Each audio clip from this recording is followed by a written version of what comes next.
1, 2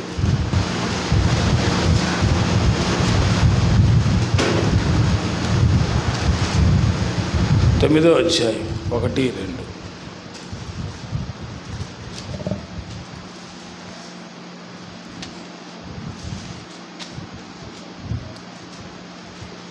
చదవాలి త్వరగా.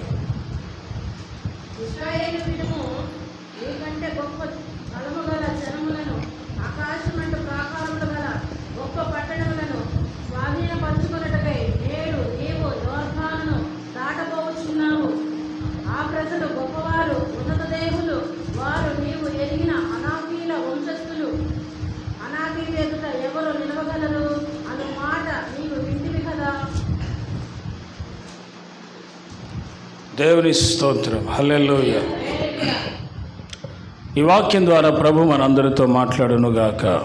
ఆమేన్. పిల్లరా, ఇశ్రాయేలు వినుము, నీకంటే గొప్ప బలము గల జనములను, ఆకాశం నుండి ప్రాకారము గల గొప్ప పట్టణములను స్వాధీనపరుచుకున్నట్టుకై నేడు నీవు యోర్దానును దాటపోవచ్చున్నావు. పిల్లరా, ఇశ్రాయేలు ఎదుట వారు స్వాధీనపరచుకోబోయేది, వారు జయించబోయేది వారికి మించిన బలము కలిగిన వారిని, వీరికంటే మించిన ప్రాకారములు కట్టిన వారిని, వీరికంటే బలము గల జనమును, వీరికంటే పరాక్రమము కలిగిన వారిని, వీరికంటే బహుజ్ఞానవంతుల్ని, వీరికంటే బహుగా బలవంతుల్ని వీరు జయించబోతున్నారు అనే మాట యెహోవా దేవుడు ఇశ్రాయేలు ప్రజలను ఉద్దేశించి మోషేకి తెలియజేశాడు. హల్లెలూయా, హల్లెలూయా. ఈ సందర్భంలో ఆలోచించవలసిన ప్రాముఖ్యమైన విషయం, నీకంటే బలము కలిగిన వారిని నీవెలా జయించగలవు? నీకంటే శక్తి గల వారిని నువ్వెలా స్వాధీనపరచుకోగలవు? వారి ఆయుధాలు కానీ, వారి యొక్క నివాసాలు కానీ, వారికి ఉన్న స్వాస్థ్యములు కానీ నీవి అగునట్లుగా నీవు ఎలా స్వాధీనపరచుకోగలవు? నీకంటే బలము కలిగిన వారు, నీకంటే పరాక్రమము కలిగిన వారిని నువ్వు ఎలా జయించగలవు? ఇది చాలా కష్టతరమైనటువంటి పరిస్థితి ఇశ్రాయేలుకి. కానీ అక్కడ రాయబడి ఉన్న మాట ఏమిటో తెలుసా? 3 చదవండి. ఎలా గెలుస్తారు? ఎవరి వలన గెలుస్తారు? కాబట్టి నీ దేవుడైన యెహోవా తానే దహించు అగ్ని వలె నీ ముందర దాటిపోవచ్చున్నాడని సియోనుకి తెలియజేయండి. నేడు నీవు తెలుసుకో. హల్లెలూయా. నా వైపు చూస్తూ వాక్యం వినండి. అగ్ని వంటి దేవుడు, పరాక్రమము కలిగిన దేవుడు, వారి కంటే మహా శక్తివంతుడైన దేవుడు, ఈ విశ్వమును సృష్టించినటువంటి వాడే అగ్నిలో నీ ముందర నడుస్తున్నాడు. హల్లెలూయా. అందుకని నీ ముందర అగ్నిలో నడుచుచున్న దేవుడు నీకు తోడై ఉన్నందున నీకంటే బలము గల వారిని, నీకంటే పరాక్రమము కలిగిన వారిని, నీకంటే శక్తి కలిగిన వారిని, నీకంటే గొప్ప గొప్ప ప్రాకారాలు నిర్మాణము చేసుకున్న వారిని జయించేది నీవు కాదు, దేవుడు. హల్లెలూయా. నీ పక్షాన ఆయన యుద్ధము చేయించున్నాడు కనుక ఆ విజయము నీకు ఆపాదించాడు. ఆమేన్. కానీ యుద్ధములో నిలిచేది నీవే, కత్తి పట్టేది నీవే, ప్రార్థించేది నీవే, ఉండేది నీవే, లైన్లో ముందటి వరుసలో ఉండేది నీవే. దేవుని స్తోత్రం. కానీ యుద్ధము మాత్రము జరిగించి జయించేది మాత్రం దేవుడే. ఆమేన్. వీళ్ళకంటే బలమైనటువంటి వారిని చూచిన తర్వాత వీళ్ళకి ధైర్యం ఎలా వచ్చింది అసలు అంటే, వాళ్ళ ధైర్యము వీళ్ళకున్న ఆయుధాలను బట్టి కాదు, వాళ్ళ ధైర్యము 6 లక్షల మంది వీరులు కాదు. వీళ్ళ ధైర్యం ఎవరో తెలుసా ప్రియులరా? సర్వశక్తి గల దేవుడు. ఎవరు? సర్వశక్తి గల దేవుడు అగ్నిలో వారి ముందల నడుచుచున్నాడు గనుక ఆ దేవుణ్ణి బట్టి మనకు ధైర్యము, ఆ దేవుణ్ణి బట్టి మనకి బలము. ఎందుకంటే తెలిసిన దేవుడు రానున్న రోజుల్లో మనము ఏమి స్వాధీనపరచుకోబోతున్నామో, మనము దేనిని మనము జయించబోతున్నామో అది మన సొంత బలము వలన జయము పొందలేము, కానీ దేవుని వలన మాత్రమే జయం పొందగలం. ఆమేన్ అని చెబుదాం. హల్లెలూయా చెబుదాం. హల్లెలూయా. ఈ ఎదురుగా ఉన్నటువంటి వీళ్ళకి ఎదురుగా ఉన్న ప్రాకారాలు గొప్పవి. వీళ్ళ ఎదురుగా ఉన్న జనములు చాలా గొప్ప వాళ్ళు, ఉన్నత దేహులు. వాళ్ళ ముందు వీళ్ళు మెడతలే, నిజమే. వాళ్ళని జయించటం మనుషుల వల్ల కాదు. ఐగుప్తులోనే దేవుడు కనాను దేశానికి పంపించాలని తీర్మానం చేసిన తర్వాత, ఆ జనములను వెళ్ళగొట్టుటకు దేవుడు నిర్ణయించిన తర్వాతనే దేవుడు ప్రయాణాన్ని సాగదీశాడు వాళ్ళది. హల్లెలూయా. వారు ఐగుప్తులో నుంచి బయలుదేరేది మొదలుకొని యుద్ధము చెయ్యి వారి వలె బయలుదేరి వచ్చారు. దేవుని స్తోత్రం. కాబట్టి సర్వశక్తి గల దేవుడు చెప్తున్న మాట, నీకంటే బలమైనది అపవాది, నీకంటే శక్తివంతమైనది సాతాను అనబడిన వాడిని జయించుటకు కావలసింది నీ బలము కాదు, దేవుని బలము. దేవుని బలము వలన మనము శూర కార్యములు జరిగించేదము అని దేవుని వాక్యంలో రాయబడి ఉన్నది. కనుక దేవుడే నీ బలమైతే, దేవుడే నీ ఆయుధమైతే, దేవుడే నీకు తోడై ఉంటే నిస్సందేహంగా నీవు నీకంటే బలము కలిగిన వారి మీద విజయము పొందగలవు. నీవు నీకంటే విజయము, నీకంటే బలమైన వారి మీద నీవు విజయము సాధించగలవు. అందుకే నీకు అడ్డంకులుగా నువ్వు ఎంత ప్రార్థన చేస్తున్నా జరగని వాటి విషయమై, దాని అర్థం ఏంటంటే దేవుని తోడు తీసుకో. నీ సొంత శక్తి చేతనైనను నీ సొంత బలము చేతనైనా ఏది జరగదు, కానీ దేవుని ఆత్మ వలనే జరుగుతాయి. హల్లెలూయా. దేవుని ఆత్మ వలన మాత్రమే దేవుడు నీ పక్షాన ఉండి అవతల శత్రువుల మీద విజయాన్ని చేయగలడు, విజయం కలుగ చేయగలడు.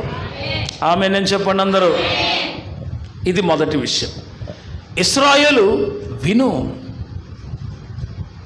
నువ్వు గెలిచేది నీ సొంత బలం వల్ల కాదు, నీ నీతిని బట్టి కూడా కాదు, నీకున్న యుద్ధ సైనికులు 6 లక్షల మంది వీరులు వారిని వల్ల కాదు, నా వలనే అని అంటున్నాడు దేవుడు. హల్లెలూయా. కానీ నిలబడాల్సింది ఎవరు? నీవే. కానీ విజయం ఇచ్చేది ఎవరు? నేనే. దేవుని స్తోత్రం చెప్పండి. హల్లెలూయా. ఈ 3వ వాక్యంలో, కాబట్టి నీ దేవుడైన యెహోవాను తానే దహించు అగ్ని వలె నీ ముందర దాటిపోచున్నాడు. ఇప్పుడు దేవుడు ఇశ్రాయేలీయులు ముందుకు వెళుచున్నాడు అనుకోండి, అవతల శత్రువులు భయపడతారా? భయపడరా? అవతల అనాకీయులు, గిర్గాషీయులు, పెరిజ్జీలు, హివ్వీలు, హిత్తీలు, యబూసీలు అనబడిన 7 జాతులు వాళ్ళు భయపడతారా లేదా? ఎవరైనా అగ్ని స్వరూపుడుగా ఆకాశమంతా ఉంది ఎత్తుగా, ఏది అగ్నిస్తంభం, దాంట్లో ఆయన ఉన్నాడు. దేవుని స్తోత్రం. ఆయన అగ్నిలో నడుస్తుండగా అవతల వాళ్ళకి ఎంత భయం కలుగుద్ది. ఇప్పుడు వీళ్ళేమో ఆ యొక్క 7 జాతుల దృష్టికి మిడతల వలె ఉన్నారు. వీళ్ళని చూస్తే వీళ్ళని మనం జయించవచ్చు అనిపిస్తుంది అవతల వాళ్ళకి. కానీ వాళ్ళకి భయము పుట్టిస్తున్నది ఎవరంటే సైన్యములకు అధిపతి యెహోవా. వారికి భయము పుట్టిస్తున్నది ఎవరంటే సైన్యములకు అధిపతి యెహోవా అగ్నిలో స్తంభములో నడుచుచున్నాడు కనుక వారు భయపడ్డారు. ప్రియులారా, నీ పక్షమున ఉన్నవాడు, నీతో ఉన్నవాడు, నీ పక్షమున యుద్ధము జరిగించేవాడు, నీ కార్యములను చేయవాడు, దుష్టుని వెళ్ళగొట్టువాడు, నీ కుటుంబానికి తోడేవుడి నడిపించేవాడు, సర్వాధికారి అయిన యేసుక్రీస్తు ప్రభువే యెహోవాగా మీ పక్షాన ఉండి నడిపించగలిగిన వాడు. నీ కంటే బలము కలిగిన జనమును, నీ కంటే పరాక్రమం కలిగిన జనమును, నీ కంటే జ్ఞానము కలిగిన జనమును లయపరిచి నీకు ఆ ప్రదేశమును స్వాధీనపరచగలడు. ఆమేన్ చెబుదాం అందరం. హల్లెలూయా. ఈ స్వాధీనపరిచేది ఎందుకు అనంటే వాగ్దానములో ఉన్నారు కాబట్టి. ఎందులో ఉన్నారు? వాగ్దానములో. సరే, ఇక్కడ నిశ్చయముగా యోర్దాను దాటితేనే అవతలకి వెళ్ళి నిస్సందేహంగా అంతకుముందున్న తర్వాత ఉన్న శత్రురాజును జయించి కనాను చేరేది. ఇక్కడ మనం ఒక మాట చదువుదాం. ద్వితీయోపదేశకాండం 9వ అధ్యాయం 3వ వాక్యం చదివాం కదా. యెహోషువ గ్రంథం 4వ అధ్యాయం 1 నుంచి కొన్ని వచనాలు.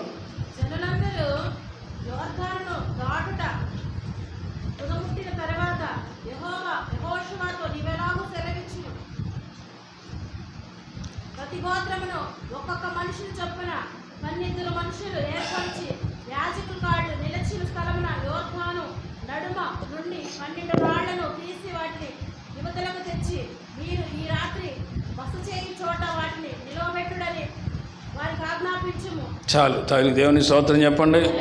హల్లెలూయా. నా వైపు చూస్తూ వాక్యం వినండి బిడ్డలారా. యోర్దాను నదిలో అనందరూ 12 రాళ్ళు బయటికి తీసుకొచ్చి ఒక స్తంభంగా నిలబెట్టాలి. చెప్పండి అందరూ మాట. 12 రాళ్ళు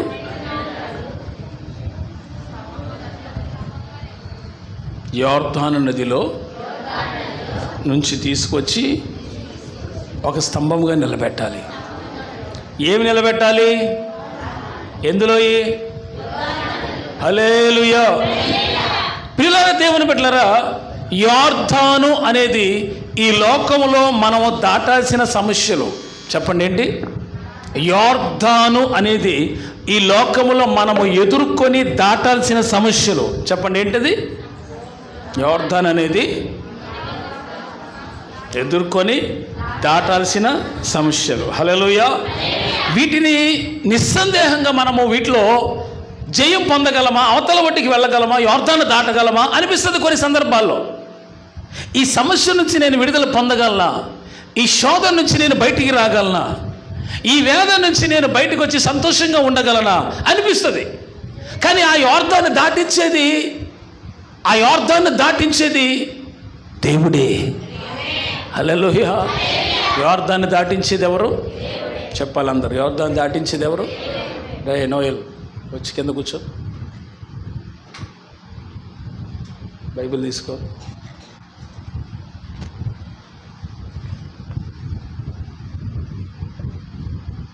నా వైపు చూస్తూ వాక్యం వినండి. అందరు చెప్పండి. యోర్దాను దాటించేది దేవుడే అనండి. యెహోవాయే అనండి. హల్లెలూయా. నీ సమస్యలను నువ్వు దాటలేనంత గొప్పగా, వడిగా, స్పీడ్గా నీరు పరిగెడుతున్నట్టుగా ఉండొచ్చు. నేను దాటలేను దాన్ని, నా వల్ల కాదు, ఈ సమస్య వలన నా కుటుంబం శోధించబడుతుంది, ఈ యోర్దాను నేను అవతరికి వెళ్ళలేను, చేరలేనని నువ్వు అనుకుంటున్నావు. కానీ ప్రియులారా, ఆ ఇశ్రాయేలీయులందరూ గొప్ప సైన్యమే ఉన్నా, వారికి గొప్ప ఆయుధాలే ఉన్నా, లేకపోతే వాళ్ళందరూ ప్లాన్ చేసి అవతలోటికి వెళ్ళాలని సొంత ప్రయత్నమే చేసినా వాళ్ళు దానిని దాటలేరు. భయపడిపోయి ఆ యోర్దాను చూసి యువతలే ఆగిపోయారు. ఆగిపోయిన వాళ్ళ దగ్గరికి మోషే వచ్చాడు, మాట్లాడాడు గతంలో. ఇప్పుడు యెహోషువ వచ్చి మాట్లాడుతున్నాడు. హల్లెలూయా. ఎర్ర సముద్రం అప్పుడు మోషే మాట్లాడాడు, యోర్దాను అప్పుడు యెహోషువతో మాట్లాడుతున్నాడు. దేవుని స్తోత్రం. ప్రియులారా, ఇక్కడ మీరు ఆలోచించాల్సింది ఏంటంటే తీవ్రంగా గుర్తుపెట్టుకోవాల్సింది ఏంటంటే, ఆ యోర్దాను నేను దాటగలనా, అవతలకి నేను చేరగలనా? ఇక్కడ దేవుడు చెప్పే మాట ఏంటంటే, నిశ్చయముగా నీవైతే దాటలేవు, కానీ నీతో దేవుడు తోడై ఉంటే యోర్దాను ఈజీగా దాటగలవు. దేవుని స్తోత్రం చెప్పండి. This is the promise of God today. ఈరోజు వాగ్దానం అదే. నీవు దాటలేని సమస్యని నీ చేయి ఆయన పట్టుకొని నిన్ను దాటించబోతున్నాడు. దేవుని స్తోత్రం చెప్పండి. హల్లెలూయా. నీవు దాటలేనంత ఎత్తైన సమస్యని ఆయన తన చేయి నీ చేతిని పట్టుకొని నిన్ను దాటించబోతున్నాడు. దానికి నువ్వు చేయాల్సింది ఏమీ లేదు. ఆయన చెప్పినట్టు దాన్ని దాటు, అంతే. ఇశ్రాయేలీయులారా, అడ్డొచ్చిన యోర్దాను జయించుటకు కావలసింది బలము కాదు. ఆమేన్. అడ్డొచ్చిన యోర్దాన్ని జయించాల్సింది బలము కాదు. నిన్ను అవతలకి తీసుకెళ్లేది మీ సొంత బలము కాదు, నీ జ్ఞానము కాదు. మరి ఏంటి? దేవుని శక్తి. ఎందుకంటే వీళ్ళ కంటే వడిగా పరిగెడుతుందా నది. వీళ్ళ శక్తి కంటే, వీళ్ళ బాహువు కంటే వీళ్ళు దాటలేనంత గొప్ప నదిగా ప్రవహిస్తుంది అది. వీళ్ళు చేయలేరు, దాటలేరు, వీళ్ళ వల్ల కాదు. యోర్దాను అన్నప్పుడల్లా నా సమస్య అనుకోండి. దేవుని స్తోత్రం. యోర్దాను అన్నప్పుడు ఏమనుకోవాలో, నేను తీరం చేరగలనా, నా బిడ్డలను చదివించి నేను అవతల ఒడ్డుకి తీసుకురాగలనా, అవతల ఒడ్డుకి తీసుకెళ్ళి దారిలో పెట్టగలనా, నా వల్ల ఇద్దా, నేను నేను నేను అని నువ్వు అన్నిసార్లు నువ్వు దేవుని స్థానంలో పెట్టుకుంటున్నావుగా, దాన్ని తీసేయి. హల్లెలూయా. నేను చేయలేను, కానీ దేవుడైతే చేయగలడు. If I'm not able to do that, but God will be do that. Hallelujah. నేను దాన్ని చేయలేను, నేను దాటించలేను. దేవా, కుటుంబమైనా పిల్లలైనా ఇంట్లో ఉన్న సమస్యలు అన్ని దేవుని మీద వేసి భారం. హల్లెలూయా, హల్లెలూయా. ఆయన ఒక్కడు మాత్రమే నిన్ను దాన్ని దాటించి అవతల ఒడ్డుకి చేర్చగలిగినటువంటి వాడు. ఆయన మీద ఆధారపడు. నాకు పడవ ఉంది, నాకు తెడ్డు ఉంది, నాకు జ్ఞానం ఉంది, నాకు తిరిగే లేదు, నేను వెళ్ళిపోతా అవతల ఒడ్డుకి అని అనుకోవద్దు. ఏమో సరే, నీ సొంత జ్ఞానం చెప్పి నువ్వు దాటాలని నువ్వు అనుకోవచ్చు, కానీ అక్కడ ఉన్నటువంటి ఆ యోర్దాను నది వడిగా పరిగెడుతుంది కదా, స్పీడ్గా వెళ్తుంది కదా. ఒకవేళ నీకేదైనా ప్రమాదం జరిగితే,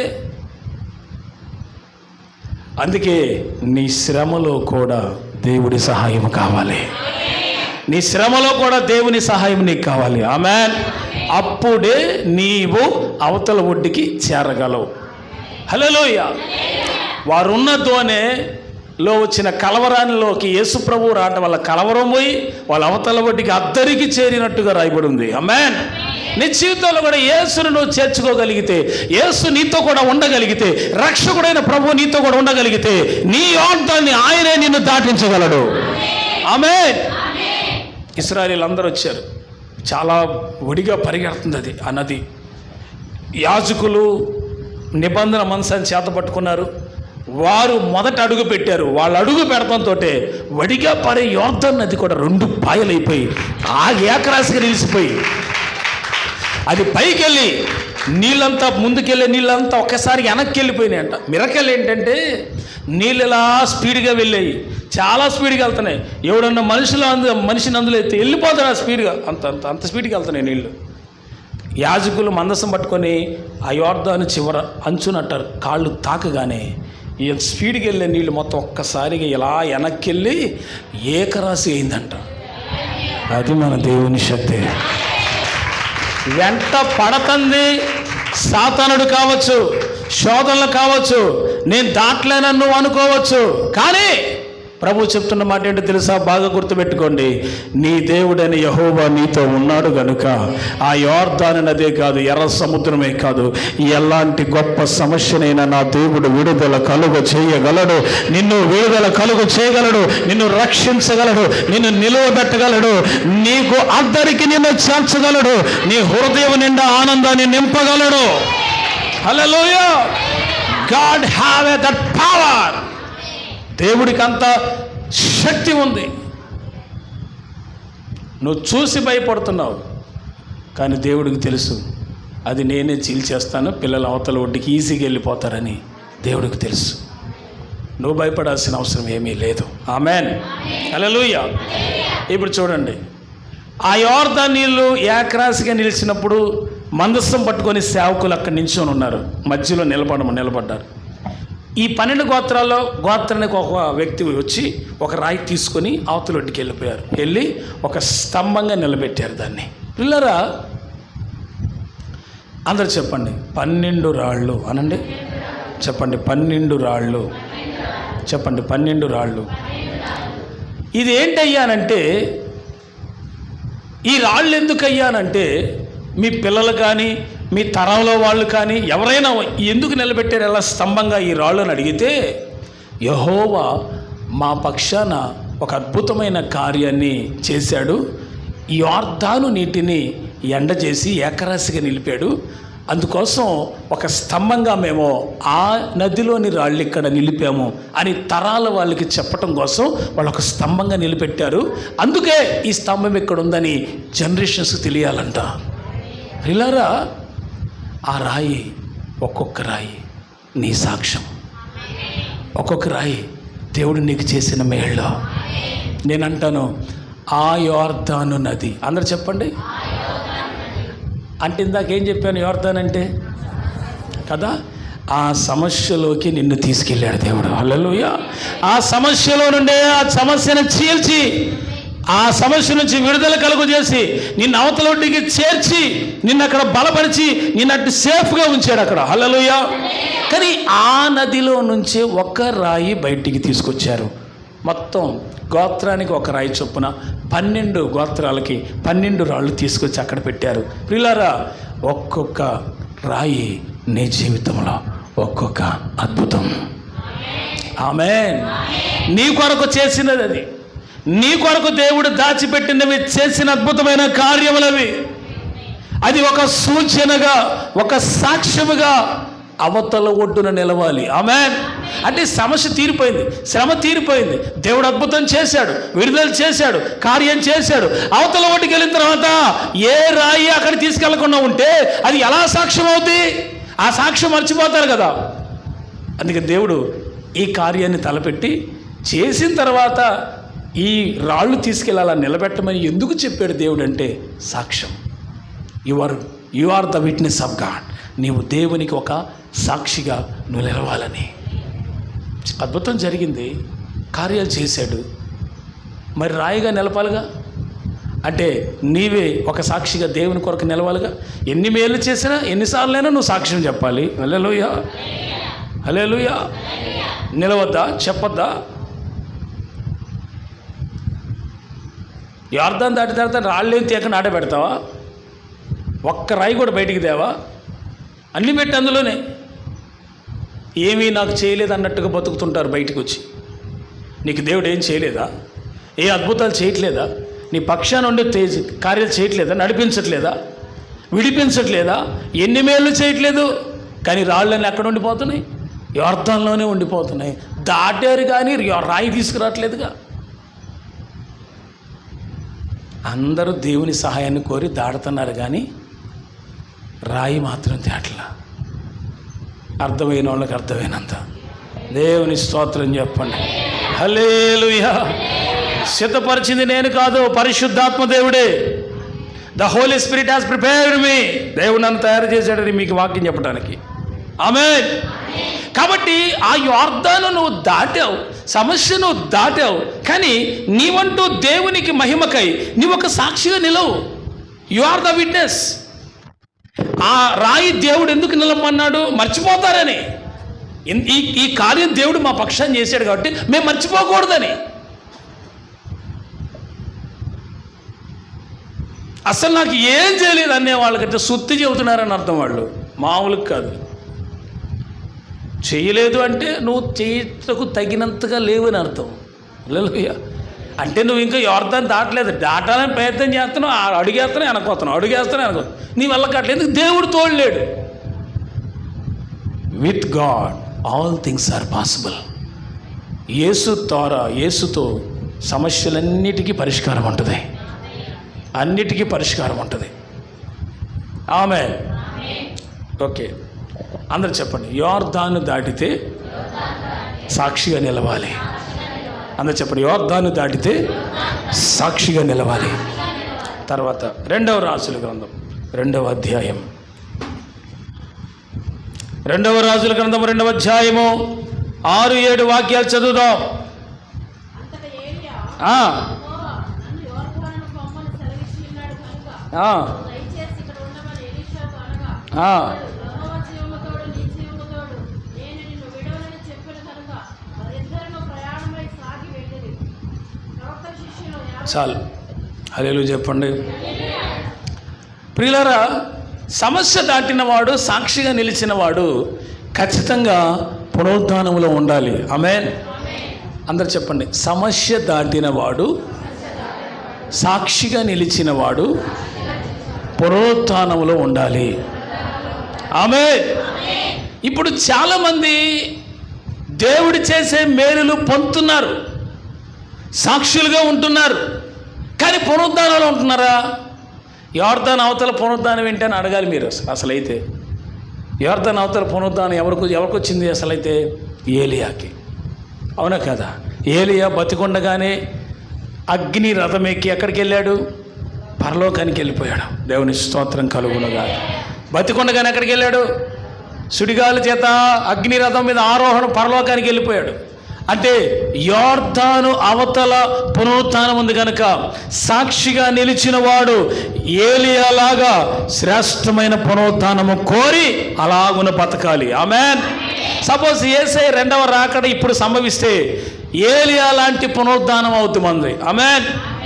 అంతే కదా, ఏలియా బతికుండగానే పరలోకానికి వెళ్ళినట్లుగా మనం కూడా ఎప్పుడున్న బతికున్న కాలం ఈ టైంలో ఒకవేళ ప్రభు గనక వస్తే బోరమోగితే ఒక్క శ్రెప్పపాటులో మారిపోయి యేసయ్య రాజ్యంలోనికి పరలోకానికి వెళ్ళిపోతాం. దీన్ని ఏమంటారంటే ఈ ఏలియా లాంటి పునరుద్ధానం. అంటే బతికుండగానే మార్పు రెప్పపాట్లు వచ్చింది, వెళ్ళిపోతాం పరలోకానికి. హల్లెలూయా, దేవునికి మహిమ కలుగునుగాక. గట్టిగా స్తోత్రం చెబుదాం. కాబట్టి యోర్దాను అవతలే ఉన్నటువంటి పునరుద్ధానానికి సంఘము సిద్ధపరచబడాలి. దట్ మీన్స్ ఏంటంటే రెండవ రాకడలో పునరుద్ధానంలో ఎత్తపడటానికి తగినంత సిద్ధపాటు ఈ దినములలో కలిగి ఉండాలి. ఇవి ఖచ్చితంగా రాకడ దినములు. ఆమేన్. చెప్పండి ఏ దినములు? చెప్పండి ఏ దినములు? రైట్. కాబట్టి ఈ రాకడ దినముల్లోనే మనందరము కూడా ఎత్తబడుటకు తగిన సిద్ధపాటు ప్రార్థన ద్వారా మనము కలిగి ఉండాలి. దేవునికి మహిమ కలుగునుగాక. హల్లెలూయా చెబుదాం అందరం కూడా. హల్లెలూయా. సో ఇక్కడ దేవుని పిల్లలైనటువంటి వారు రాకడలో ఎత్తబడటానికి కావలసిన సెకండ్ క్వాలిటీ మొదటిది చెప్పాను. మొదటిది ఏంటి? మొదటి పాయింట్ ఏంటి? అసలు మొదటి పాయింట్ ఏంటి? వాక్యం ఏం స్టార్ట్ చేశాను మొదటిగా? మీరు ఆసక్తిగా వింటే ఇప్పుడు చెప్తారు నేను అన్నది. మొదటిగా అసలు ఏం స్టార్ట్ చేశాను?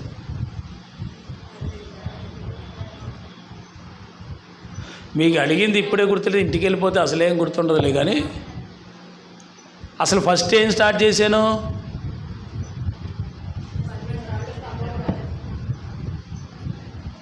స్తంభం కాడికి వచ్చారు. అప్పుడే నీకంటే శక్తివంతమైన దానిని నువ్వు జయించాలి. ఆమేన్. హల్లెలూయా. నీకంటే బలవంతులు, నీకంటే శక్తి కలిగిన, నీకంటే జ్ఞానవంతులు నువ్వు జయించాలి. ఆమేన్. మొదటిది అది. రెండోది, నీకు దేవుడు యోర్దాను నిన్ను దాటించాక నీ ఒక సాక్ష్యమే నిలవాలి. యోర్దాను తర్వాత నీకు పునరుద్ధానం ఉండాలి. ఆమేన్. ఈ మూడు విషయాలు చెప్పాను. ఇప్పుడు ఈ ప్రజలందరూ కూడా నిత్య రాజ్యంలోకి అడుగు పెట్టాలంటే దేవుని ఆత్మ నడిపింపులో కొనసాగాలి. నాలుగవది చెప్పండి ఏంటండి? ఎవరి నడిపింపులో? దేవుని ఆత్మ నడిపింపు. చూద్దాం ఒకసారి. సంఖ్యాకాండం 9వ అధ్యాయం 15, 16, 17, 18 త్వరగా చదివితే మంచిది.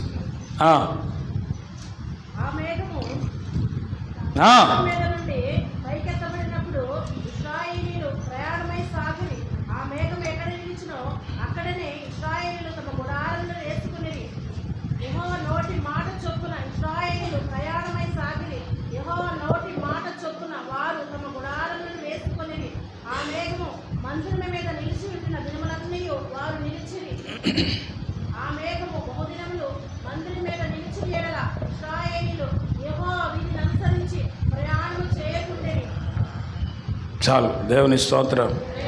23 వరకు ఉంది. చక్కగా ఇంటికి వెళ్ళాక వాక్యం మీద చక్కగా ఆశగానే ఉంటే చదువుకోండి. తర్వాత 15 నుంచి 23 వరకు. హల్లెలూయా. నా వైపు చూడండి. I will give explain. ఓ మంచి స్తోత్రం చెప్పండి. ప్రియులారా, ఇశ్రాయేలీయుల యొక్క ప్రయాణ పద్ధతి అందరు చెప్పండి. నాలుగోది ఏంటి? ఇశ్రాయేలీయుల యొక్క ప్రయాణ పద్ధతి. అందరు చెప్పండి. ప్రయాణానికి పద్ధతి ఏంటి? ఓ పద్ధతి ఉంది. దాని ప్రకారమే వెళ్ళాలి ఇశ్రాయేలీయులు. పద్ధతి పోలు లేకుండా ప్రయాణం చేయకూడదు. దేవుని మార్గంలోకి వచ్చి దేవుని ఎరిగిన తర్వాత ఒక క్రమం, ఓ పద్ధతి ఉంటుంది. అది లేకపోతే నీ ప్రయాణం సరిగా లేదని అర్థం. ఇప్పుడు నీ ఆత్మీయ జీవిత ప్రయాణం గురించి తర్వాత ఎక్స్ప్లెయిన్ చేస్తాను. కానీ ఇశ్రాయేలీయులు మొదటిగా చూస్తే 9:15లో వారు మందిరము నిలబెట్టిన దినమున మేఘము సాక్ష్యం గుడారములకు మందిరమును కమ్మెను, సాయంకాలం మొదలుకొని ఉదయం వరకు అగ్ని వంటి ఆకారము మందిరం మీద ఉండేను అని ఉంది. హల్లెలూయా. ఇప్పుడు బాగా గమనించండి. ఉపదేశ క్రమంలోకి ఇప్పుడే వెళ్తున్నాను. ఇప్పుడే బేస్ వేసాను. అలాగా అంటే ప్రారంభం ఉంది. ఇప్పుడు ఇదేంటంటే కొంచెం లోతుకి తీసుకెళ్తున్నాను. మీరు జాగ్రత్తగా వాక్యం వినాలి. ఇక్కడ ఇశ్రాయేలీయుల యొక్క ప్రయాణ పద్ధతి అనందరూ ఏంటి? ఆయన ప్రయాణ పద్ధతి నా వైపు చూడండి. పైన మేఘం వెళ్తుంది. ఆ మేఘంలో యేసుక్రీస్తు ప్రభువారు ఉన్నాడు. ఆ మేఘం కింద ఇశ్రాయేలీయులు ఉన్నారు. ఆ ఇశ్రాయేలీయులు అందరూ కూడా దేవుడు చెప్పినట్టుగా నడవాలి. వారు పైన మేఘం ఆగితే కింద ఇశ్రాయేలీయులు ఆగాలి. పైన మేఘం కదిలితే ఇశ్రాయేలీయులు కదలాలి. ఎక్కడ ఆగితే ఇశ్రాయేలీయులు అక్కడ ఆగాలి, అక్కడ గుడారాలు వేసుకోవాలి. హల్లెలూయా.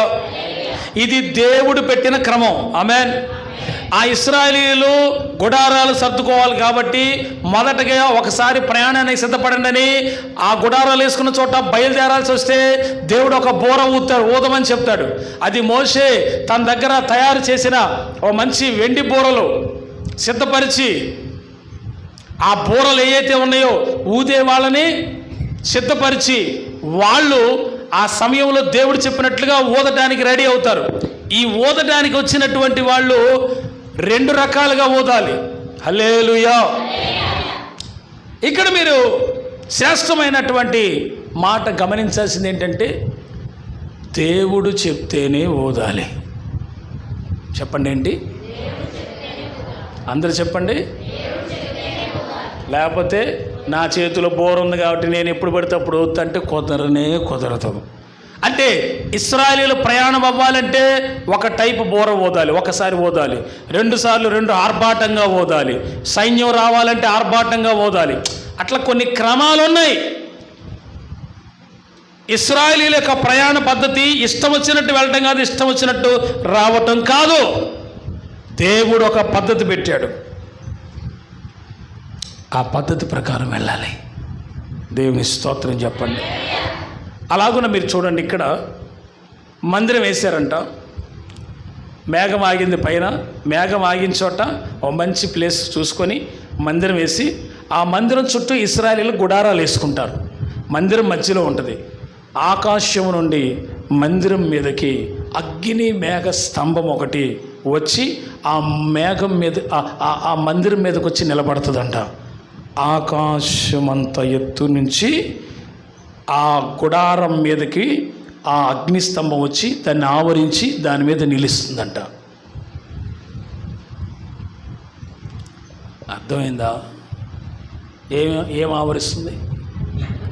అగ్నిస్తంభం ఆ మందిరం మీదకి వచ్చి ఇలా నిలుస్తుంది. అది చిన్నది కాదు, ఇంతది కాదు.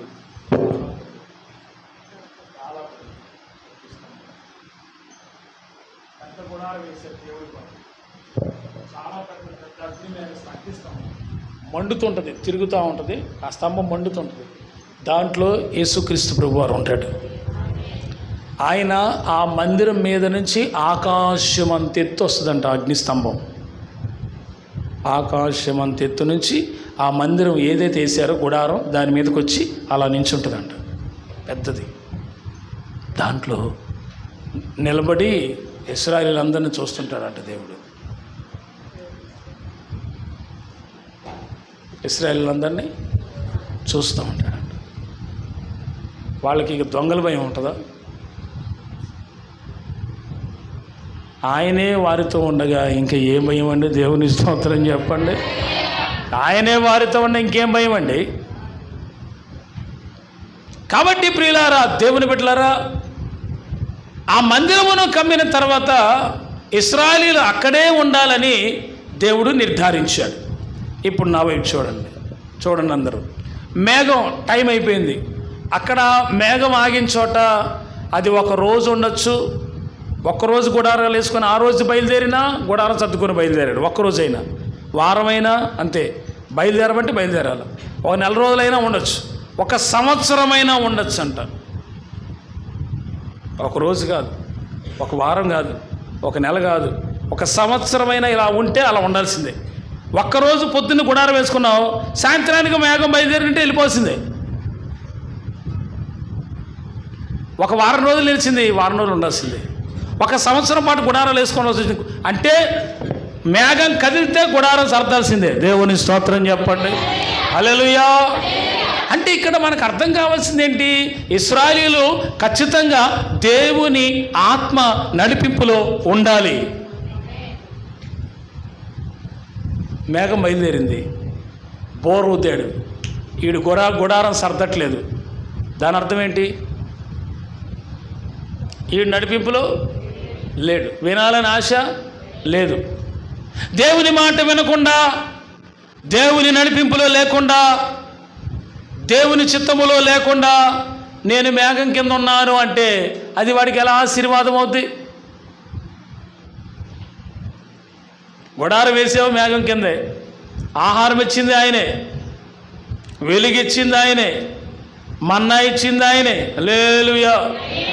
ఇన్ని 40 ఏళ్ళంట ఆయన వారి వస్త్రాలని పాతగిల్లిపోకుండా, మురికి పట్టకుండా 40 ఏళ్ళు అట్టుంచాడంట వాళ్ళని.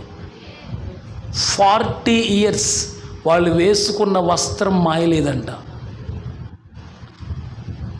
40 ఏళ్ళు. ఎన్నేళ్ళు? ఇవి ఒక పూటకి వేసుకుంటే మనం సాయంత్రం సర్ఫెక్సల్తో ఉతకాలి. అవునా? మరి ఏం వాడతారో మాకు తెలియదు. మొత్తానికి మేము తెత్తుంటాం కాబట్టి చెప్తున్నాం. ఏమండి, ఇప్పుడు సర్ఫెక్సల్లో రిన్ సుప్రీం ఏదో ఒకటి వాడతావుగా. ఇవాళ వేసుకుంటే రేపటికి ఉతికేసి ఆడపడేంత మళ్ళీ మేము శుభ్రం చేసుకుని వేసుకుంటేనే మనకు కరెక్ట్గా ఉంటుంది. వాళ్ళు వేసుకున్న ఐగుప్తులో నుంచి వాళ్ళు వేసుకొని వచ్చిన వస్త్రం మాయలేదంట. నీ కడుపు చల్లకుండా ప్రభువుని స్తుతించండి, గట్టిగా చప్పట్లు కొట్టి. ఏం మనుషులండి అసలు మీరు! చచ్చే పెద్ద మిరకలు అనిపించట్లేదా? నాకైతే అద్భుతంగానే ఉంది అది. ఎందుకో తెలుసా? వాడు వేసుకున్న వస్త్రాన్ని వాడు తీయకుండా ఉంచాడంటే దేవుడు వాడికి ప్రేరేపణ కూడా ఇలా వస్త్రం మార్చుకుందామని. అంటే అంత క్వాలిటీగా ఉంది, అరిగిపోవాలా 40 ఏళ్ళు. తర్వాత ఈ చెప్పులు నడిచింది అక్కడ నడకేంటి? ఇసుకలో, ఎడారిలో. ఎడారి త్రోవలు నీ నడచిన, ఎరుగని మార్గములో నన్ను నడిపిన, నా ముందు నడచిన జయవీరుడా, నా విజయ సంకేతమా. అందరు కూడా ఎడారి త్రోవలు నీ నడచిన, ఎరుగని మార్గములో నన్ను నడపి, ఆమె నా ముందు నడచిన, ఓ హల్లెలూయా యేసయ్యా, నా విజయ సంకేతమా. నీవే నీవే నా, నీవే నీవే నా ఆధారము, నీవే నీవే నా అతిశయము, నీవే నా ఆధారము. సుమధుర స్వరముల లోరే ఆమె వేలాది దూతల హల్లెలూయా కొనియాడబడుచున్న నా యేసయ్యా, నీకే నా ఆరాధన. మహదానందమే నాలో పరవశమే, నిన్ను స్తుతించిన ప్రతి క్షణం. ఆమె మహదానందమే నాలో పరవశమే, నిన్ను స్తుతించిన ప్రతి క్షణం. సుమధుర స్వరముల లోరి చప్పట్లు కొడుతూ గళములతో కొనియాడబడుచున్న నా యేసయ్యా, నీకే నా ఆరాధన. గట్టిగా చప్పట్లు కొడుతూ ప్రభువుని మహిమపడతావు. మన ముందర నడుచుచున్నవాడు యెహోవాయే, సైన్యములకు అధిపతి యెహోవాయే. హల్లెలూయా. కానీ ప్రయాణ పద్ధతి మాత్రం ఆయన చెప్పినట్టు నడవాలి. ప్రయాణ పద్ధతి మారదు, నువ్వు మార్చకు. హల్లెలూయా. పద్ధతి మారకూడదు, ఒకటే పద్ధతి ఉండాలి, ప్రయాణ పద్ధతి. ఆ పద్ధతిలో ఆయన చెప్పినట్టు నడిస్తేనేమో ఆశీర్వాదం, లేకపోతే ఏదో ఒక శాపం. ఎందుకు వచ్చిన గొడవ? ఆ రోజుల్లో ఇశ్రాయేలీయులు ఆ మేఘం కింద ఉన్నారు. దేవుడు చెప్తేనే కదలాలి, లేకపోతే వెళ్ళకూడదు. ఆయన మాట చొప్పునే కదలాలి. డేయ్ అందరు గుడారం తీయరా అని అన్నాడు అనుకుందాం. ఓడబీగటమే గుడారాలు. దేవుని స్తోత్రం. ఇప్పుడు మాట చదివిస్తా, చక్కగా వినండి. 9వ అధ్యాయం సంఖ్యాకాండం 18వ వాక్యం. యెహోవా నోటి మాట చొప్పున యెహోవా నోటి మాట చొప్పున. అందరు చెప్పండి ఆ మాట గట్టిగా, కొంచెం గట్టిగా.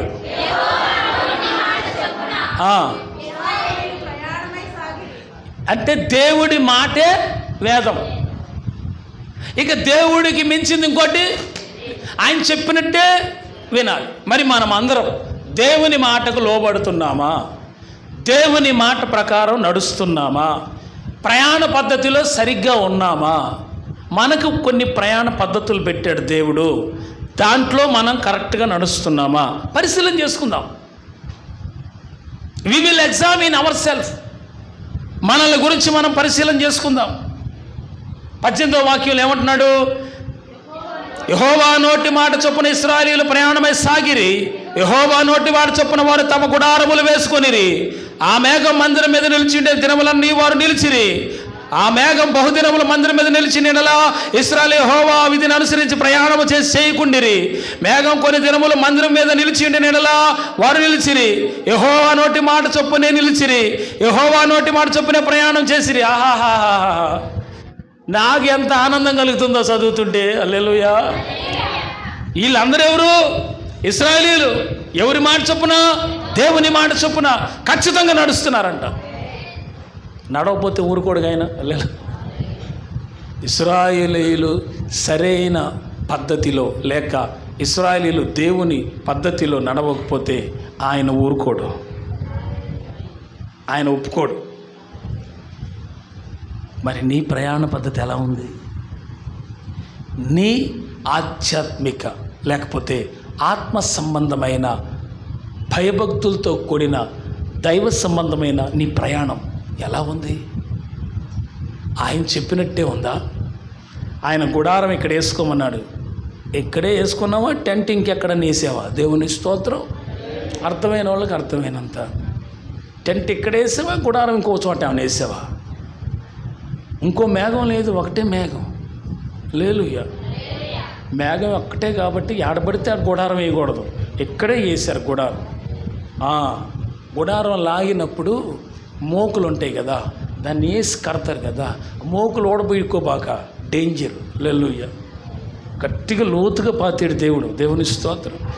కొంతమంది ఓడబీక్కోవడానికి పెద్ద ప్రయత్నం చేస్తున్నారు, అది సెట్ అవ్వదు. అర్థం కావట్లేదు కొంతమందికి. ఇప్పుడు నేను చెప్పే మాట కూడా బుర్రకెక్కట్లా. మోకులు ఓడబెట్టుకుంటున్నారు. గుడారం వీడు తీసేయాలా, ఇక్కడ గుడారం బాలే. ఒరే రావురా నాయన, పెద్ద పెద్ద సుత్తులతో పుట్టి అవతలు పెట్టాను. దేవుని స్తోత్రం. హల్లెలూయా. నువ్వు ఓడబెక్కుందామని రావయ్యి. ఒకవేళ ఓడబిక్కొని గుడారం సర్దుకొని వెళ్ళిపోయినా ఇంకో చోట నువ్వు గుడారం వేయలేవు. ఒకవేళ వేసినా నీకు అక్కడ నచ్చదు. దేవుని స్తోత్రం చెప్పు. ఎటు పోయినా గుడారం ఇక్కడే వేయాలి. దేవుని స్తోత్రం చెప్పు. నీకు ఇష్టం వచ్చినట్టుగా గుడారం ఓడబీకేయటం కాదు, అసలు ఆయన చెప్తాడు. దేవునికి మహిమ కలుగును గాక. ఆయన మేఘము చూడండి, మేఘం ఇలా ఇక్కడ ఆగింది. ఇక్కడ ఆగినప్పుడు ప్రదేశం అంతా ఇశ్రాయేలీయులు చూసుకుంటున్నారంట. ఇదేంట్రా మేఘం ఏంది ఏడాగింది? అవ్వ మురికి నీళ్ళు ఉన్నాయడా? అరే నేల చవిసారంగా ఉంది, అసలు ఇక్కడ ఏమి తినడానికి లేవు, అసలు నీళ్ళు ఇక్కడ దగ్గరలో కూడా లేవు, అసలు ప్లేస్ కంజెస్టెడ్గా ఉంది, అసలు ఏం బాగలేదు. మరి మేఘం ఆగిందిగా. హల్లెలూయా. పైన మేఘం ఆగితే ప్లేస్ నీకు బాగోలేకపోయినా అడ్జస్ట్ అవ్వటమే. దేవుని స్తోత్రం చెప్పండి. నీకు అన్ని కంఫర్ట్స్ జోన్లు ఉండవండి. కంఫర్ట్ ఉండదు. కంఫర్ట్ అంటే ఉతికేది కాదు, ఆ కంఫర్ట్ కాదు. కంఫర్ట్ అంటే నీకు ఇష్టంగా, నీకు ఇష్టమైనట్టుగా ప్లేసులు దొరికిన ప్లేస్ ఆయన ఏర్పాటు చేసిందని అందులో అడ్జస్ట్ అవ్వాలా. దేవుని స్తోత్రం చెప్పు. హల్లెలూయా. ఉపదేశం ఉప్పు కారం వేసినట్టు ఉంటుంది. దేవుని స్తోత్రం. ఇదే ఉంటుంది. మరి ఇక్కడ పంచదార వేసే భోజనాలు చాలా ఉండే లోకంలో. నీకు అది మేలు కలుగు చేయదు సుమా. ఉప్పు స్వస్థత, కారం ఆరోగ్యం, పంచదార షుగరు ఎందుకు వచ్చిన గొడవ? లేనిపోయిన రోగాలు వస్తాయి. వద్దు. గుడారం ఓడబీక్కో బాగా. పైన మేఘం ఉంది. ఈ మినిస్ట్రీ పైన దేవుడు మేఘమై ఉన్నాడు. గట్టిగా చప్పట్లు కొడుతూ మహిమపరుద్దాం. ఎల్ షదాయి దేవునికి మహిమ చెల్లిద్దాం. యావే దేవునికి మహిమ చెల్లిద్దాం. ఎల్ షదాయి యావే నిస్సి దేవునికి, ఎలోహిం దేవునికి మహిమ చెల్లిద్దాం. ఈ మినిస్ట్రీ మీద ఆయన మేఘమై ఉన్నాడు. హల్లెలూయా. మేఘం ఉన్న క్రింద నీ గుడారం ఉండాలి. మేఘం దాటిపోతే సైతానుగాడు ఉంటాడు. ఆడి దగ్గర గుడారం వేసుకోవాల్సిన అవసరం లేదు. వాడు కట్టించిస్తాడు బిల్డింగులు నీకు. ఏందనుకున్నావు? లోకం ఎట్టుందనుకున్నావు? దేవుని స్తోత్రం. నేను ముందే చెప్పా లోతుగా తీసుకెళ్తానని. ఇక వినండి. ఇప్పుడు మేఘం ఆగింది, నీకు సేఫ్టీ ప్లేస్ లేదు. ఇక్కడ అన్నీ వంకరటింకలుగా ఉన్నాయి, ఎత్తుపల్లాలుగా ఉంది, రోడ్డు ఏం బాగలేదు, లేకపోతే నేల బాగలేదు, లేకపోతే అంతా ముళ్ళు ఉన్నాయి, అంతా గచ్చు మొదలు ఉన్నాయి. ఎక్కడ చూసినా దాన్ని చూసి అసలు ఇక్కడ గుడారాలు అట్టేసుకుంటాం. నీ కొరకు మరి అంతా సదుం చేసింది చెప్తాడు ప్రతిసారి. హల్లెలూయా. ప్రతిసారి నువ్వు అన్నీ రెడీ చేసి ఇస్తాడా? నువ్వు కొంచెం కష్టపడాలి. హల్లెలూయా. ఇప్పుడు అది నేల మంచిది కాదు, కానీ పైన మేఘం ఆగింది. పైన మేఘం ఆగింది కాబట్టి కింద నేల మంచిది కాకపోయినా నువ్వు ఆడే గుడారం వేసుకోవాలి. దేవునికి స్తోత్రం చెప్పు. అంటే ప్రయాణ పద్ధతిలో దేవుని పద్ధతి ప్రకారమే ఫాలో అవ్వాలి, కానీ నీ పద్ధతి సెట్ అవ్వదు. ఒక్కోసారి దేవుడు అట్లే చేస్తాడు. ఒక్కోసారి 70 ఈత చెట్లు 12 నీటి బొగ్గల దగ్గర ఆపుతాడు. దేవుని స్తోత్రం చెప్పండి. ఇదేంట్రా మొన్నేమో అసలు మారా దగ్గర ఆపడి అసలు ఏమాత్రం లేదంటే అద్భుతం చేశాడు. అక్కడ మారా నీటిని మధురంగా మార్చి మంచినీళ్ళు ఇవ్వలేదా? హల్లెలూయా. మరి కొంచెం ముందుకెళ్ళి 70 ఈత చెట్లు 12 నీటి బొగ్గల దగ్గర ఆపాడు. అక్కడ మేఘం ఆగింది. హల్లెలూయా. అరే అక్కడేమో అసలు ఒక నీటి సొక్క లేదు, ఆ నేల మంచిది కాదు, అక్కడ మేఘం ఆగింది. అక్కడేమో మొత్తం శుభ్రం చేసుకున్నావు, కానీ ఏమైనా తక్కువైందా? వస్త్రం మాసిందా? ఆహారం తగ్గిందా? చెప్పులు ఎరిగిపోయినాయా? వెలుగు తగ్గిందా? ఏమీ లేదు. ఏమన్నా తగ్గితే నువ్వు ఆడే పోతావుగా, మళ్ళీ ప్రయాణంలో ఉంటావా? ఉండవుగా. పరదేశీలను పాడతారుగా సమాజ్ చేసి. దేవుని స్తోత్రం. హల్లెలూయా. బతుకున్నావుగా, ఇంకెందుకు స్తోత్రం చెప్పే మరి. ఇప్పుడు చూడండి, మనమందరము కూడా ఆ నడిపింపులో వెళుతున్నాం అనుకో. చెప్పండి, నా వైపు చూడండి అందరూ. ఆ నడిపింపులో వెళుతున్నాం అనుకో, దేవుడు చెప్పినట్టుగా గుడారం వేసుకున్న చోట ఎప్పుడు సమృద్ధి ఉంటుందని, ఎప్పుడు అద్భుతంగా ఉంటుందని నేను కాదు, ఆయనే చెప్పట్లా. ఆయనే చెప్పడు. ఎందుకు చెప్పడో తెలుసా? నా పిల్లలు ఒక్కొక్కసారి పరీక్ష పెట్టినప్పుడు ఇది పెద్దగా ఏం బాగాలేదండి ప్లేస్ అంటే, దాన్ని చదువు చేసుకో. హల్లెలూయా. అక్కడ ఎలా నీట్గా చేసుకోవాలో చేసుకో. ఆమేన్. ఏ విధంగా జీవించాలో జీవించు. ఆ ప్రదేశం దేవుడికి నచ్చి ఆపాడు. ఆమేన్. ఆ పైన మేఘము దేవుడు ఆపాడు. నీకు కంఫర్ట్ లేకపోయినా ఉండాలి అక్కడ. ఆ మాట చదవండి ఒకసారి.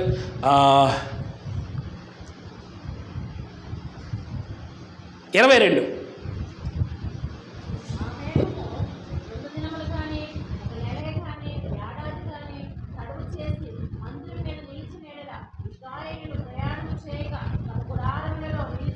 చాలు. నా వైపు చూడండి, నా వైపు చూడండి. హల్లెలూయా చెప్పండి అందరూ.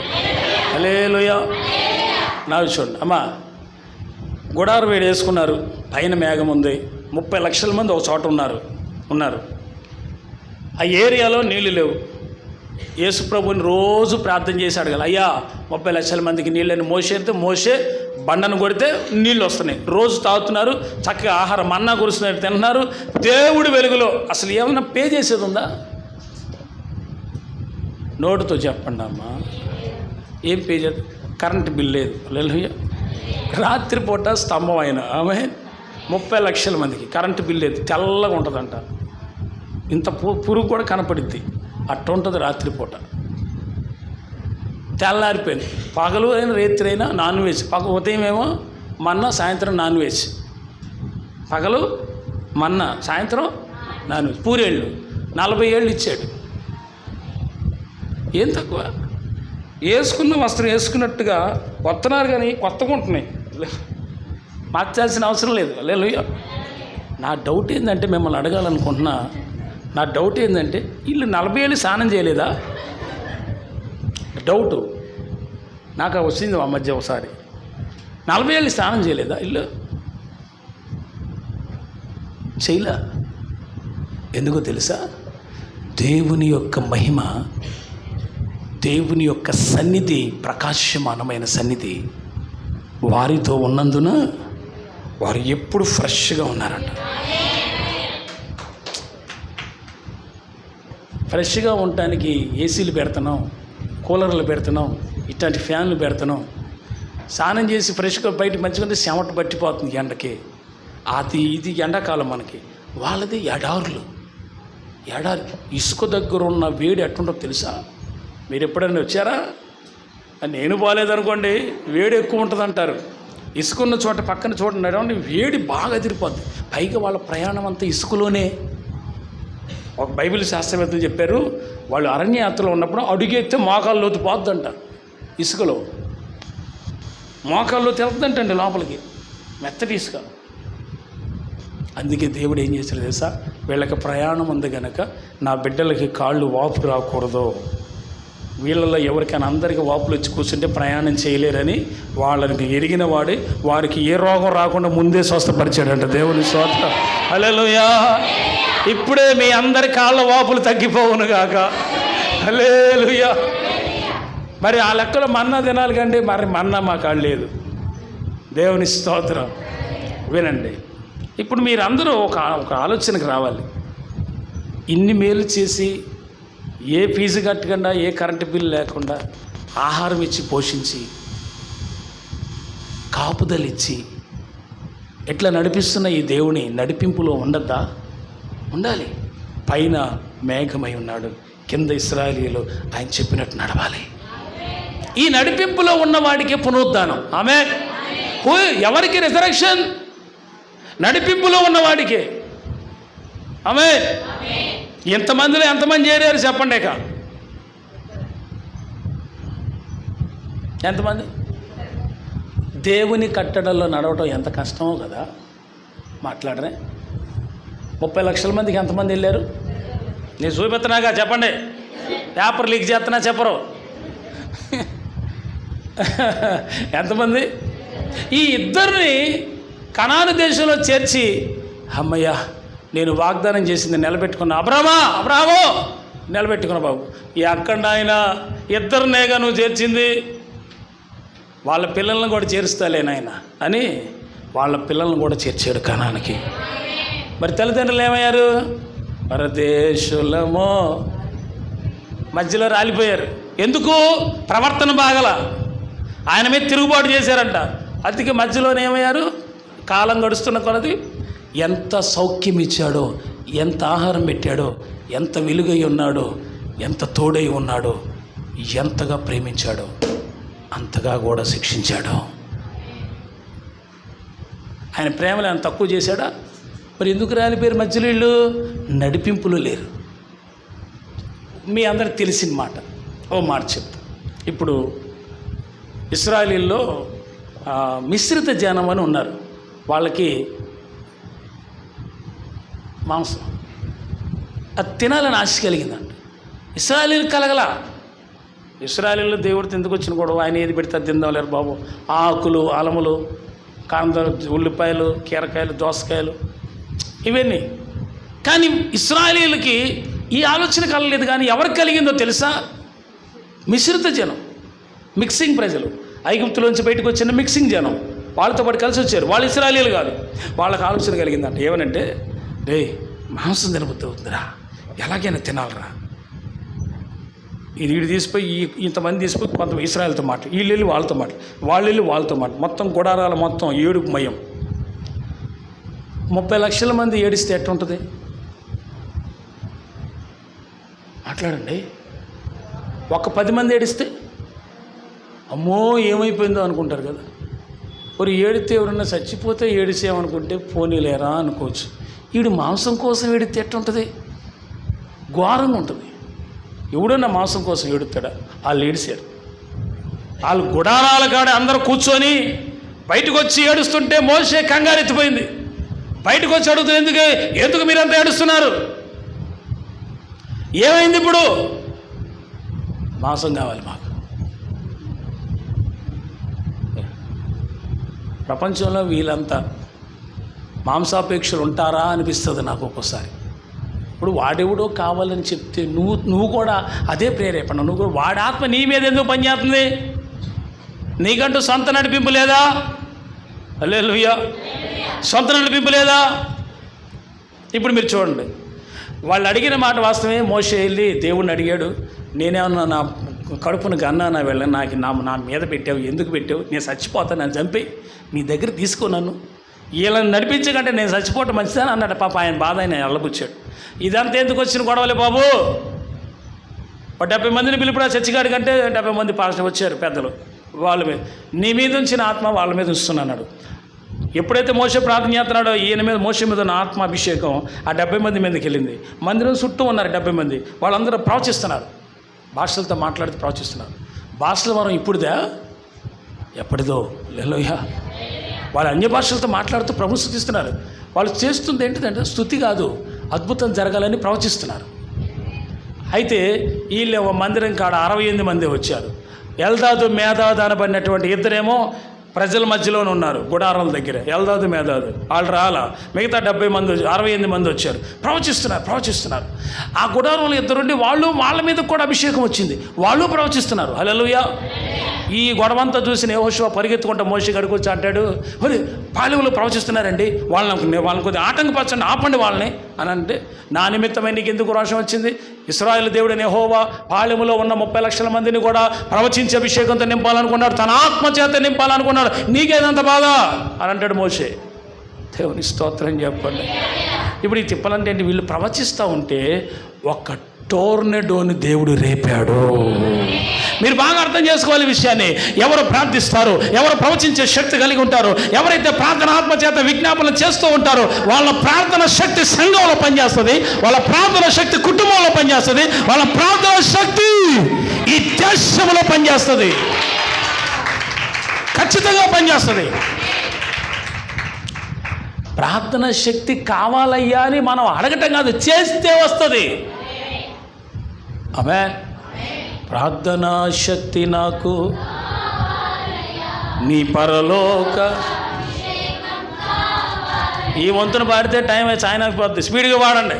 ప్రార్థనా శక్తి నాకు కావాలయ్యా నీ పరలోక. పాడు. యేసయ్యా నీ ఆత్మ అభిషేకం కావాలయా. యేసయ్యా గట్టిగా చప్పట్లు. నీ ఆత్మ అభిషేకం కావాలయా. ప్రార్థన శక్తి నాకు కావాలయా. హల్లెలూయా హల్లెలూయా చెప్పండి. పిల్లరా, మేఘం కింద ఉంటే ఆయన నడిపింపులో ఉండాలి. ఇక్కడ మీరు చూడండి, దేవుని నడిపింపులో ఉంటే ఏమీ తక్కువ కాదు. అనండి అందరూ ఆ మాట మంచిగా చెప్పండి.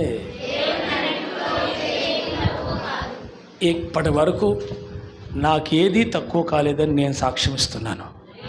మీరు చెప్పండి. చెప్పమన్నాగా చెప్పమంటే ఇప్పుడు చూపించాలని. తక్కువైతే చేయి చూపిబాకండి. యేసు ప్రభు నమ్ముకున్నాడు ఎవరైనా దేవుడు ఏమీ తక్కువ కాకుండా చూస్తాడు, తక్కువ కానీయడు. మీరు రాజులండి, దేవుని స్తోత్రం. రాజులైన యాజక సమూహము, మీరు దేవునికి సొత్తైన ప్రజలు. మీకేం తక్కువ చేస్తారండి? అవసరమైతే రాజులకు తక్కువ చేస్తారు, కానీ మీరు దేవుని పిల్లలు. ఆమేన్. మీకు తక్కువ కానివిడేది. దేవునికి మహిమ. ద్వితీయోపదేశకాండం 8వ అధ్యాయం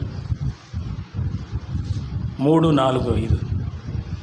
ఆహారము వలనే కాక యెహోవా సెలవిచ్చిన ప్రతి మాట వలన నరులు బ్రతుకుతారని నీకు తెలియచేయుటకు ఆయన నిన్ను అణచి నీకు ఆకలి కలగచేసి. ఆగండి, తల పైకి ఎత్తండి. దేవుడు అంట ఇశ్రాయేలీయుల్ని అణచి ఆకలి కలుగు చేశాడంట. ఇదేంటి? ఇది ఎక్కడ వాక్యం అండి? వాక్యం అదే, దేవుని మాట. ఏంటది? ఇశ్రాయేలీయులంట వాళ్ళకి ఆకలి విలువ తెలియటానికి వారిని అణిచాడంట దేవుడు. అంటే దాని అర్థం ఏంటో తెలుసా? ప్రయాణంలో ఎంత సౌకర్యాలు ఇచ్చాడో అంతగా అణిచాడంట. దేవుని స్తోత్రం. అంతకంటే పెద్ద మాస్టర్ ఎవరు ఉంటారండి అసలు? టీచరు పరలోకంలో. హల్లెలూయా. అవునా? అంటే అణిచింది దేనికి? ఆహారపు విలువ తెలియాలి. శ్రమ తీసుకొచ్చింది దేనికి? దేవుని విలువ తెలియాలి. ఆయన వారిని అణచి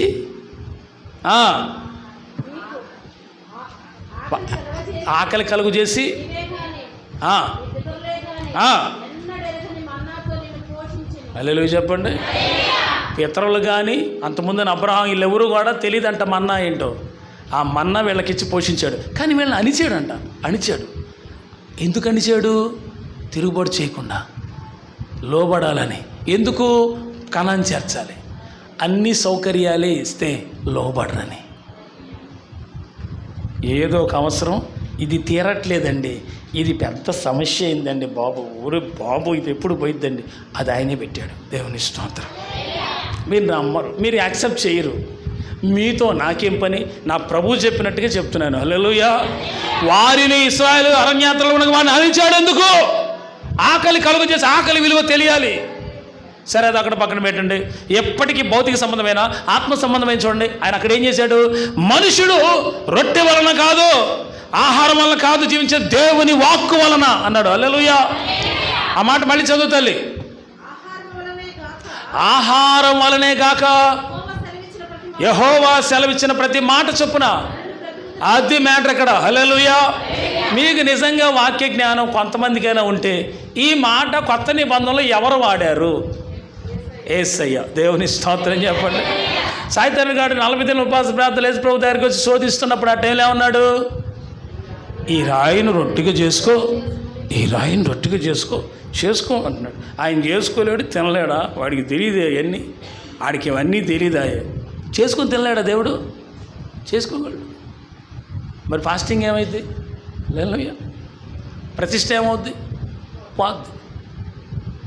ఇక నేను దాని జోలికి పోవట్లేదు, ఫాస్టింగ్ జోలికి పోవట్లేదు. హల్లెలూయా. మీకు మాట శుభవార్త. బుధవారం సాయంకాలం ఉపవాస ప్రార్థన, మళ్ళీ మర్చిపోతానని చెప్తున్నాను.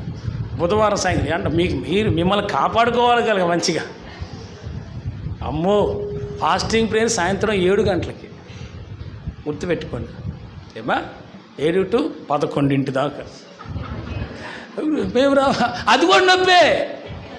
ఇశ్రాయేలీలు మీరు మాకు ఎందుకు తెలియదు సార్ మీ సంగతి? ఇశ్రాయేలీలు సార్. 11 అయినా అప్పుడు దాకా ఎందుకు? గంట చాలదా? 7 to 8. అమ్మో, అందుకే అనుస్తున్నాడు. దేవుని స్తోత్రం చెప్పండి. ప్రార్థన తగ్గింది, ఆరాధన తగ్గింది, పరిశుద్ధత తగ్గింది, ప్రార్థన అన్నీ తగ్గుతున్నాయి. అందుకే అనుస్తున్నాడు దేవుడు. హల్లెలూయా. తెలియట్లేదు కొంతమందికి. వామ్మో, ఈ సమస్య వచ్చింది ఇందుకేనా? హల్లెలూయా. యేసు ప్రభు వారు చెప్పిన మాట, మనుష్యుడు రొట్టె వలన మాత్రమే కాదు కానీ దేవుని నుండి వచ్చు ప్రతి మాట వలన జీవిస్తాడు. రొట్టె వలన కాదు. మరి అదేందయ్యా? వాక్యం దీన్ని బతికేయండి అని కాదు. లోపల ఆత్మకు కావలసింది వాక్యం. చెప్పండి, ఏంటది? వాక్యం. దేవునికి మహిమ కలుగునుగా. మీ విడుదల సమీపించింది.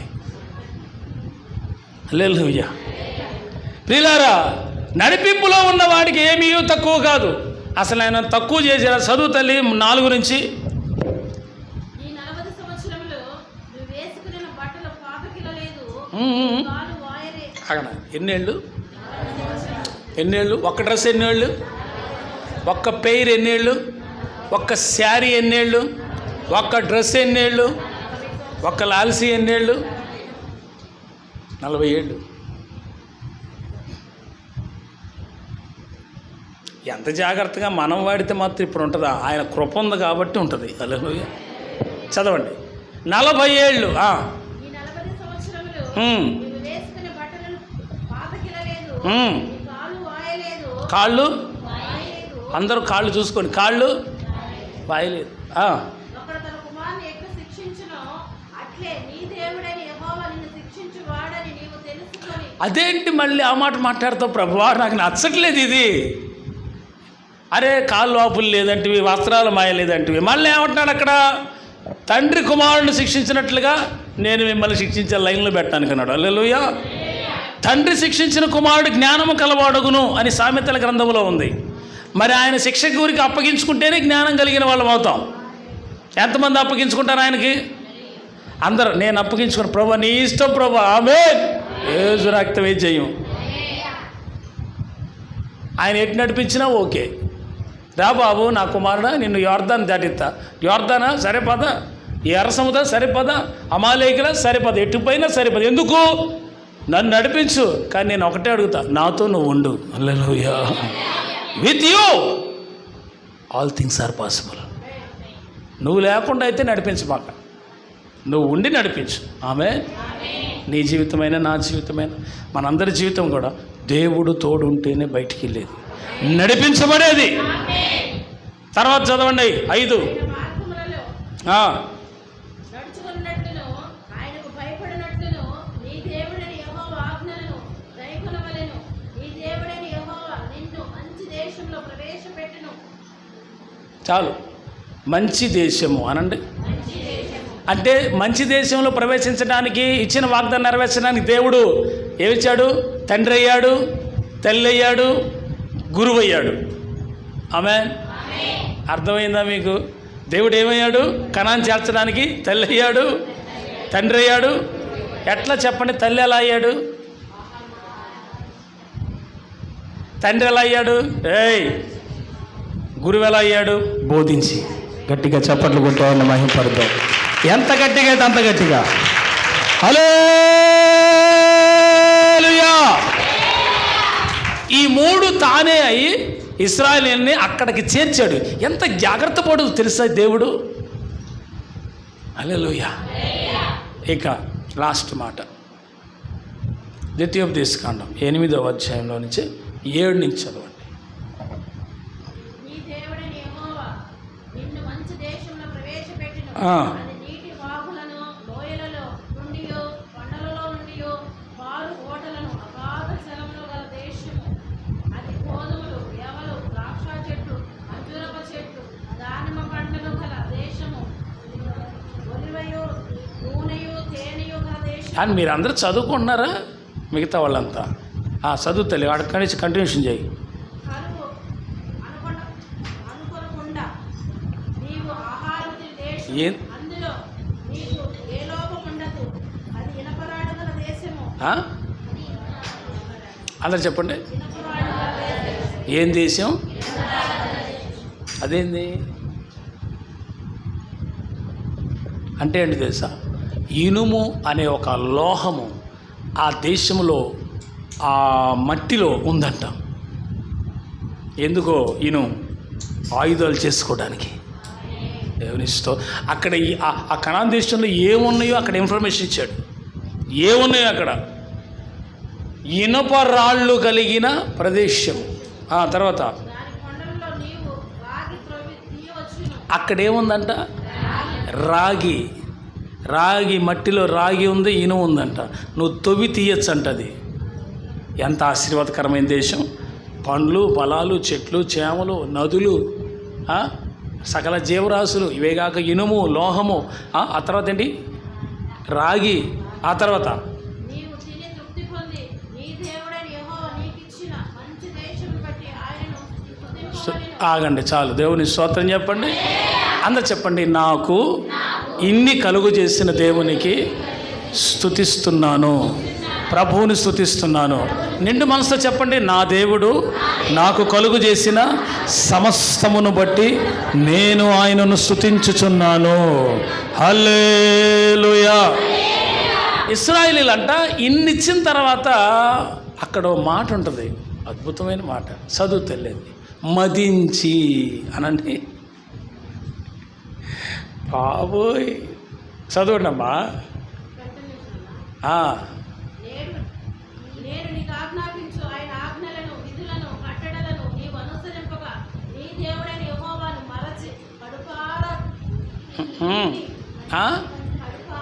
అక్కడ ఎందుకు నట్టుపడుతుందమ్మా? కడుపార అందరు చెప్పండి అన్నమాట. అట కాదు, నేను దేవుడి సొమ్ము కడుపార తిని, బాగా తిని దేవుడిచ్చిన ఆశ. మీరు కాదు ఇశ్రాయేలీల గురించి, మీరు ఇశ్రాయేలీలు కాదు కదా, మీరు సియోను. హల్లెలూయా. మీరు మామూలు వాళ్ళ, మీరు కనులు. హల్లెలూయా. మీరు రాజులేని యాజక సమూహం. నేను మీకు వాక్య పరిచర్య చేసి ఒక దాసు, ఒక సేవకుణ్ణి. నాదే ఉంది, మీరు రాజులు. హల్లెలూయా. చెప్పండి అమ్మా. ఇప్పుడు ఏమంటాడు అక్కడ? కడుపారా బాగా తిని నీ పశువులు నీ గొర్రె మేకలను వృద్ధి అయి నీకు వెండి బంగారం విస్తరించి వామ్మో వామ్మో వామ్మో ఏందా దీవెనలు, హల్లెలూయా. అసలు ఆ ప్రదేశం ఏంది సార్? అసలు మొదటి నేను చెప్పనా, కాయలు. అస్సలు వాళ్ళు పండ్లు పొలాలు వేయాల్సిన అవసరం లేదు. విస్తారమైన నీరు, చెట్లు, చేమలు, కాయలు, ఇనుము, ఎత్తడి, రాగి, ఇంకా బంగారం, ఇంకా వెండి, మంచి ఇల్లులు. వాళ్ళు కట్టినవి కాదండో, ఎవడియో. హల్లెలూయా. ఎవరాళ్ళు?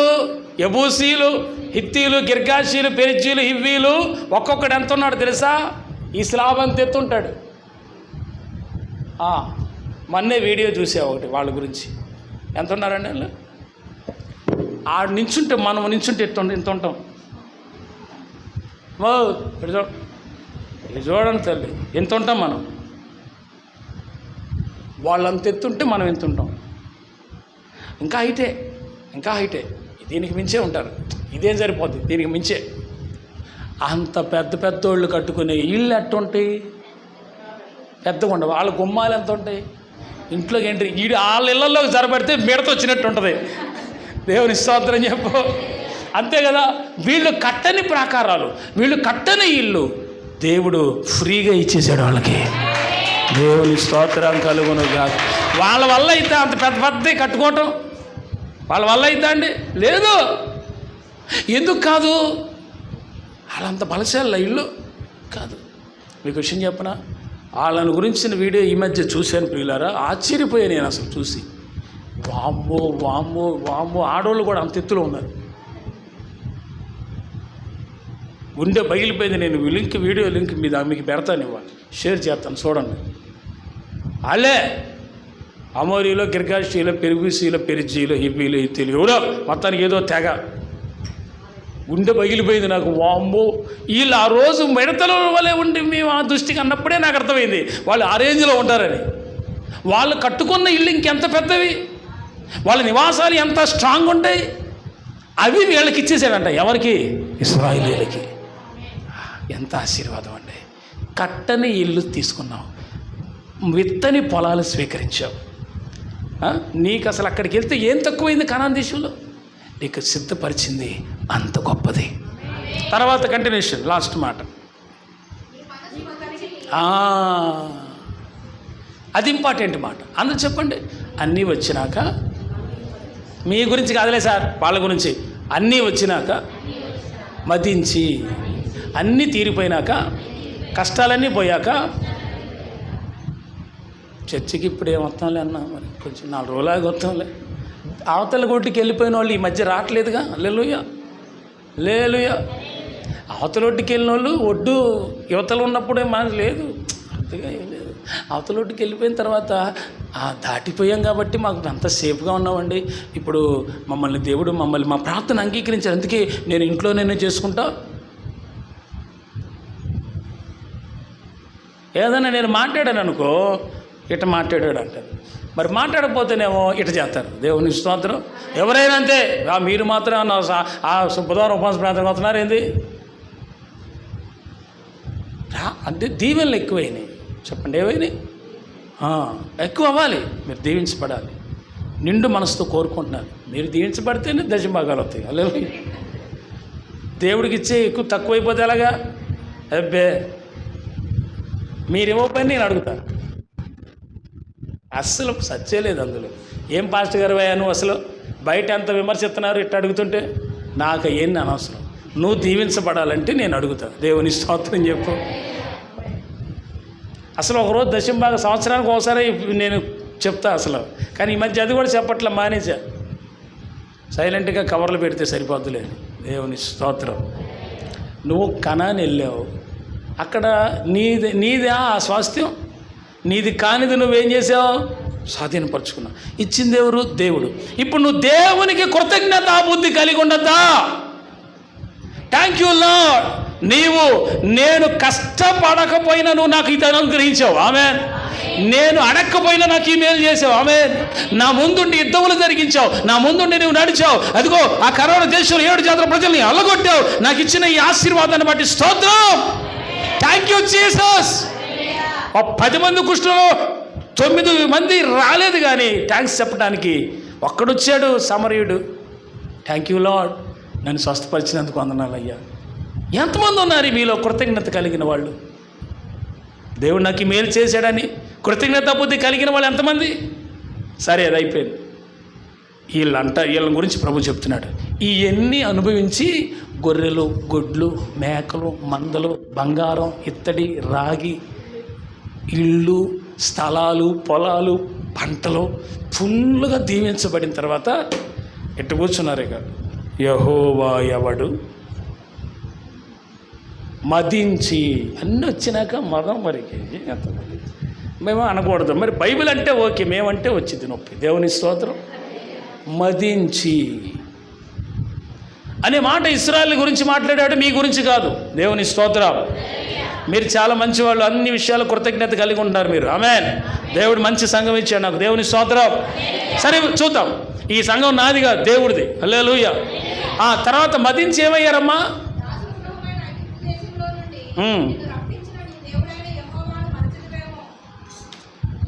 మరుచుదువేమోనా? ఏంటో ఎందుకు జాగ్రత్త చెప్తున్నాడు దేవుడు? ఇవన్నీ వచ్చినాయి కదా, ఒకవేళ నన్ను మరిచిపోతావేమో నువ్వు.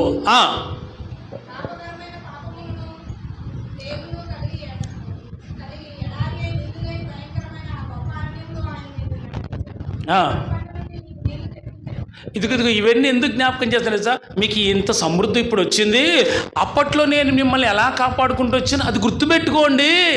జాగ్రత్త, తిరగబడబాకండి అంటున్నాడు వాళ్ళతో. హల్లెలూయా. కాబట్టి ప్రియులారా, వారైతే అలా తిరగబడ్డారు, వారైతే అలా దేవుణ్ణి బాధ పెట్టారేమో, కానీ మీరందరూ దేవుణ్ణి సంతోషపెట్టాలి, దేవుణ్ణి సంతోషపెట్టాలి మీ క్రియ ద్వారా.